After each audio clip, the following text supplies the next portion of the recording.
मेरे पसीने छूट जा रहे थे, सिर्फ यही सोच सोचकर कि मेरी जेठानी बिना मेरे जेठ के प्रेग्नेंट कैसे हो गई। एक दिन मैंने उनको छुप कर रात में देखा तो मैं सन्न रह गई, क्योंकि मैंने जो देखा वो मेरी समझ से बाहर था। मेरी जेठानी अपने प्राइवेट पार्ट पर कुछ लगा रही थी। उसके बाद तो उन्होंने हद ही पार कर दी। मेरी ग्रेजुएशन हो चुकी थी, घर में मेरी शादी की चर्चा शुरू हो गई थी। मेरे पापा किसी रिश्तेदार से बात कर रहे थे कि हमारी बेटी गौरी के लिए कोई अच्छे लड़के की तलाश कर रहे हैं। मेरी शादी की बातें मेरे दिल को बिल्कुल अच्छी नहीं लग रही थी। ऐसा लग रहा था जैसे कि ये लोग मेरे रिश्ते की बात ना करें तो शायद मुझे सुकून मिल जाए, क्योंकि मैं किसी और से प्यार करती थी। मैं जब 12वीं कक्षा में थी तभी राघव को दिल दे बैठी थी। राघव भी मुझसे बेहद प्यार करता था। कॉलेज भी पूरा हो चुका है, लेकिन आज भी हम दोनों एक दूसरे के साथ हैं। राघव पढ़ाई लिखाई में बहुत अव्वल है और अच्छे घर का है, लेकिन फिर भी मैं अपने घर पर राघव के बारे में बात नहीं कर पा रही थी, क्योंकि मेरे पापा का स्वभाव बहुत गुस्से वाला था और वो इस प्यार व्यार के तो बिल्कुल खिलाफ थे। मैं आखिर किससे बात करती, क्योंकि घर में माँ पापा और बड़े भाई के सिवा कोई नहीं था।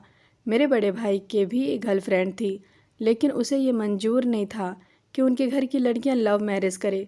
घर में रिश्ते की बात सुनकर मैंने राघव को बताना ज़रूरी समझा। दूसरे दिन मैंने राघव से मिलने का प्लान बनाया। राघव से मिलने के बाद मैंने राघव को सब कुछ बताया कि घर में मेरे रिश्ते की बात चल चुकी है। यह सुनकर राघव तिलमिला उठा और घबरा सा गया, क्योंकि वो मुझसे बहुत प्यार करता था और मैं किसी और की हो जाऊं यह उसे कतई मंजूर नहीं था। राघव ने मुझे भगाकर शादी करने को कहा, लेकिन ये बात मैं उसकी नहीं मान पाई, क्योंकि भले ही मैं राघव से शादी करना चाहती थी, लेकिन अपने माँ बाप से भी बहुत प्यार करती थी। मैं भागकर उनकी इज्जत पर दाग नहीं लगाना चाहती थी। खैर, जैसे तैसे मैंने राघव से बात करके घर वापस आ गई। आते ही माँ ने कहा कि देखो बेटी, गौरी कल तुम्हें लड़के वाले देखने आ रहे हैं। लड़का सरकारी नौकरी करता है और वह भी आएगा खुद तुम्हें देखने, इसलिए तुम अपने अच्छे साज श्रृंगार की तैयारी आज से ही शुरू कर दो। सुनकर मेरे तो रोंगटे खड़े हो गए, क्योंकि मैं राघव के सिवा किसी और के बारे में सोचूं ये मुझे जरा भी मंजूर नहीं था। मैंने तुरंत राघव को फ़ोन लगाया और सब बताया। राघव ने कहा कि तुम कैसे भी करके कल जो देखने आ रहे हैं उनसे यह कहलवा देना कि तुम उन्हें पसंद नहीं हो, उसके बाद मैं अपने आप देख लूँगा। मैंने कई तरीके सोचे कि ऐसा करूं कि उन लोगों को मैं पसंद ना आऊं। खैर, दूसरे दिन उनका आना हुआ और चाय नाश्ता करने के बाद सब लोगों ने लड़की और मुझे अकेले में कुछ बातें करने को कहा। हम लोग छत पर चले गए। कुछ देर पढ़ाई लिखाई की बातें करने के बाद मैंने हिम्मत करके उससे कहा कि मैं किसी और से प्यार करती हूँ। यह सुनकर उन्होंने आश्चर्य से मेरी ओर देखा और कहा कि तो आप किसी और से प्यार करती है तो हम लोगों को यहाँ क्यों बुलवाया?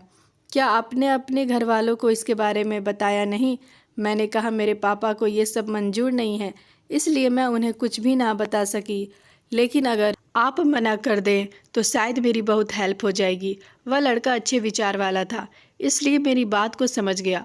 उसने नीचे जाकर कहा कि मुझे लड़की पसंद नहीं है, क्योंकि इसके और विचार रहन सहन का तरीका बहुत अलग है। ये सुनकर सब लोगों को बहुत धक्का सा लगा, पर मेरे पापा बहुत गुस्से में आ चुके थे। खैर, कुछ दिन यूं ही निकले। तभी एक दिन हमारे घर पर हमारे गांव के अंकल आए, जो रिश्ते करवाने का काम करते थे। उन्हें देखते ही मेरा दिल घबराने लगा कि कहीं ये कोई रिश्ता लेकर तो नहीं आए हैं। आखिर वही हुआ जो मेरे लिए रिश्ता लेकर आए थे। पापा से बातें की और कहा कि अच्छा लड़का है, पढ़ाई में अच्छा है, जॉब लग जाएगा और परिवार भी अच्छा है, कल हम लोग उन्हें देखने चलेंगे। पापा भी सहमत हो गए। दूसरे दिन सब लोग लड़का देखने निकल गए। तभी राघव का कॉल आया मेरे पास। वो बड़ा खुश लग रहा था, कहने लगा कि देखा मेरा कमाल। मैं कुछ समझी नहीं। फिर उसने कहा कि तुम्हारे यहाँ लड़का देखने जा रहे हैं, वो लड़का और कोई नहीं है, मैं ही हूँ। मुझे विश्वास नहीं हुआ। फिर राघव ने कहा कि तुम्हारे गाँव के जो अंकल हैं वो मेरे मामा जी के दोस्त हैं। तभी मैंने अपने मामा जी से बात की और उन्होंने उन अंकल से बात की और वो तुम्हारे घर आ गए। राघव कहने लगा कि बस अब उन लोगों को हमारा घर परिवार सब पसंद आ जाए, और इतना बोलकर कॉल कट कर दिया। अब क्या था, मेरी खुशी का कोई ठिकाना नहीं था, लेकिन साथ ही एक डर भी थी कि कहीं पापा को राघव या उसका परिवार पसंद नहीं आया तो। लेकिन जैसे तैसे पूरा दिन निकला। शाम को सब लोगों ने आकर कहा कि लड़का बहुत अच्छा है, 2 दिन बाद वो लोग हमारी गौरी को देखने आ रहे हैं। अब मेरी जान में जान आ चुकी थी कि अब सब सही हो जाएगा। इसी तरह वो लोग भी आ गए मुझे देखने और उन लोगों को भी मैं बहुत पसंद आई। आखिर आती भी क्यों ना, उनके बेटे की पसंद जो थी। रिश्ता तय हुआ, सगाई भी हो गई। अब शादी की तारीख भी निकल चुकी थी। घर वालों के लिए तो दिन कम थे, लेकिन मेरे और राघव के लिए बहुत ज़्यादा, क्योंकि हम दोनों को जल्दी से अब एक होना था। खैर, जैसे तैसे दिन निकल गए और आखिर हमारी शादी के दिन आ चुका था। आज हमारी शादी के दिन ही हमें एक और खुशखबरी मिल गई थी। राघव की सरकारी नौकरी लग गई थी। सब लोग बहुत खुश थे। बहुत धूमधाम से हमारी शादी संपन्न हुई। विदाई का समय आया। मेरी आंखों से आंसू रुकने का नाम ही नहीं ले रहे थे, क्योंकि जितनी खुशी राघव के साथ शादी होने की थी, उतना ही दुख माँ बाप से दूर जाने का था। लेकिन जैसे तैसे मैंने खुद को संभाला और चल पड़ी अपनी नई दुनिया बसाने, अपने प्यार राघव के साथ। ससुराल पहुंची तो सब लोग बहुत खुश थे, खूब प्यार दे रहे थे मुझे। सभी रस्मों को पूरा किया गया और रिश्तेदार से आई लड़कियों के साथ हंसी ठिठोली में लग गई। रात का समय हुआ, मुझे कमरे में बैठाया गया। आज वो दिन आ गया जिसका मुझे वर्षों से इंतजार था। राघव कमरे में आया मेरे और पास और आकर बोला, मुझे प्यार भरी निगाहों से देखने लगा।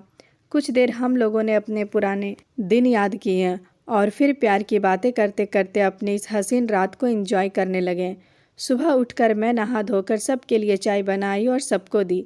फिर अपनी और राघव की चाय अपने कमरे में ले आई और दोनों ने एक साथ चाय पी।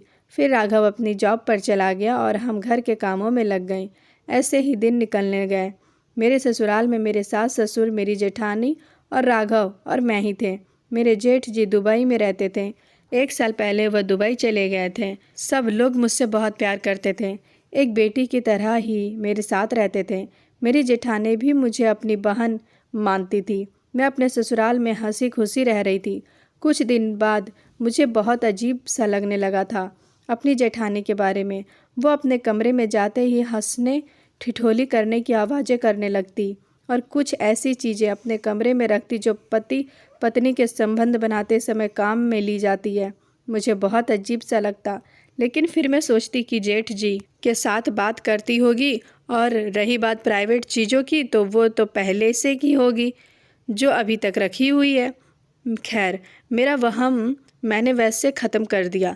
लेकिन एक दिन जब मैं उठकर आई तो सब लोग खुश हो रहे थे और मेरी जेठानी को प्यार दे रहे थे। मुझे मेरी सास ने कहा कि गौरी, तुम्हारी जेठानी प्रेग्नेंट है, क्या तुम उसे बधाई नहीं दोगी?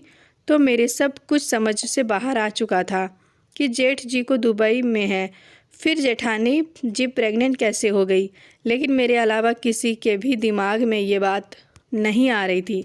मैंने जेठानी जी को बधाई दी और अपने काम में लग गई, लेकिन मेरे दिमाग तो सिर्फ वहीं अटका हुआ था, आखिर ये हुआ तो कैसे।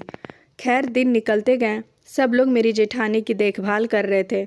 उन्हें किसी भी तरह से कोई भी कमी महसूस नहीं होने दे रहे थे। मुझे समझ नहीं आ रहा था कि ये लोग जानते हैं कि जेठ जी यहाँ नहीं है, इसके बावजूद भी ये प्रेग्नेंट हो गई। फिर भी इन लोगों को कोई आपत्ति नहीं हो रही है। आखिर चल क्या रहा है इस घर में? मैंने राघव से ही पूछने की कोशिश की, लेकिन उसने भी किसी बहाने से बात को टाल दिया। अब मैंने अपनी जेठानी पर नज़र रखनी शुरू कर दी। एक दिन मैंने उनका पीछा किया और उनके रूम के बाहर खिड़की से झांक कर सब देखना चाहा, तो मैंने देखा कि मेरी जेठानी अपने कमरे में अपने कपड़े उतारकर अपने बाथरूम में चली गई। उनके हाथ में वो सब सामान था जो एक पति पत्नी संबंध बनाते समय इस्तेमाल करते हैं। ये सब देखकर मैं तो मानो पागल सी होती जा रही थी, ये सोच सोच कर कि आखिर क्या चल रहा है ये। मैं रोज़ाना अपनी जेठानी पर नज़र रखने लगी। जब भी वो बाहर आती तो मैं उनका पीछा करती और घर पर भी उन लोगों पर नज़र रखती थी। मैंने उनकी एक और बात भी पकड़ ली थी कि वो कभी भी उन लोगों के साथ खाना नहीं खाती थी। वो अपना खाना अपने कमरे में डालकर ले जाती थी और खाना भी इतना कि 2 लोग खाएं। मेरी जेठानी अकेली इतना खाना कैसे खा सकती थी? देखने में तो बिल्कुल दुबली पतली सी थी। अब तो मेरे सिर पर एक भूत सा सवार था। कैसे भी करके मुझे ये पता लगाना है कि आखिर बात क्या है ऐसी। एक दिन मैंने अपनी जेठानी से यूं ही बातों बातों में पूछ लिया कि जेठ जी कब आएंगे, तो उन्होंने कहा कि अभी 5 महीने बाद आएंगे। उनके जवाब में मुझे थोड़ी घबराहट सी लगी। मैंने फिर रात को अपनी जेठानी का पीछा करते हुए उनको देखने का प्रयास किया। फिर मैंने जो देखा उसके बाद तो मेरे पैरों तलों से ज़मीन ही खिसक गई। मैंने देखा कि मेरी जेठानी अपने प्राइवेट पर कुछ लगाकर मसल सी रही है। फिर वो अपने बेड पर चली गई, लेकिन वहाँ पर अंधेरा सा होने की वजह से मैं कुछ देख नहीं पाई। मैं अपने कमरे में आ गई। वो सब देखकर मेरी हालात बहुत ख़राब हो चुकी थी। मैं यही सोचकर दुखी हो रही थी कि बेचारे जेठ जी वहाँ उन लोगों के लिए कमाई कर रहे हैं और यहाँ ये जेठानी जी उनको धोखा दे रही है। पता नहीं क्या क्या हरकतें कर रही है। बस ये सब सोचते सोचते मुझे अपने सास ससुर पर भी गुस्सा आ रहा था कि वो लोग सब कुछ जानते हुए भी इनका साथ क्यों दे रहे हैं। वो लोग तो ऐसे पेश आते हैं जैसे कुछ हुआ ही ना हो। लेकिन मैं ये सब बर्दाश्त करने वाली नहीं थी। मुझे अब पूरी सच्चाई सामने लेकर आनी थी और मैंने बिना सोचे समझे पूरे घर वालों को आंगन में बुलाया और जेठानी जी के बारे में सवाल करने लगी।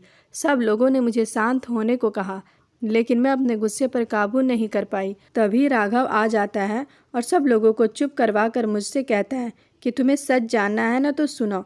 राघव कहने लगा कि मेरा भाई कोई दुबई नहीं गया है, जबकि वो तो यहीं रहता है हमारे घर में। ये सुनकर मैं तो जैसे हक्की बक्की सी रह गई। फिर मेरे जेठ भी कमरे से बाहर आ गए थे।